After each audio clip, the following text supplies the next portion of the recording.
Jubbaland iyo Puntland ee xubnaha ka ah dowladda federaalka Soomaaliya ayaa shir socday 2 maalmood 25 ilaa 26 bishan August 2020 waxay ku yeesheen magaalada Garowe ee caasimadda Puntland madaxweynayaasha labada dowladood mudane Axmed Maxamed Islaan iyo mudane Saciid Cabdullaahi Deni ayaa shirkooda uga wada hadlay xaaladda siyaasadeed iyo amniga ee dalka Soomaaliya.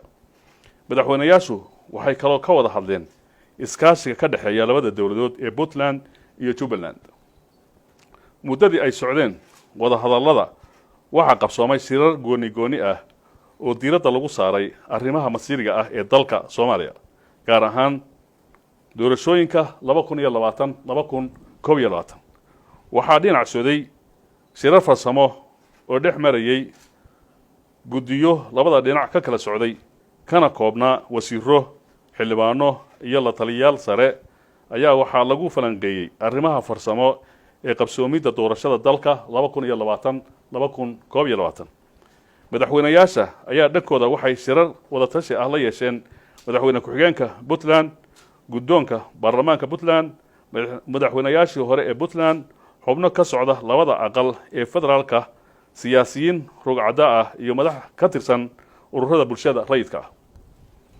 madaxweynayaasha ayaa sidoo kale intii ay socdeen shirka Garowe waxay xiriir dhanka telefoonka la yeesheen madaxda dowladda federaalka Soomaaliya iyo dowladaha xubnaha ka ah, iyadoo laga wada hadlay sidii xal midaysan loogu heli lahaa arrimaha siyaasadeed ee dalka, taas oo ay ka dhalatay in shir wada tashi ah la isugu yimaado caasimadda Soomaaliya ee Muqdisho si loo gaaro xal siyaasadeed oo la isku waafaqsan yahay ee qabsoomidda doorashada dalka 2020-2021.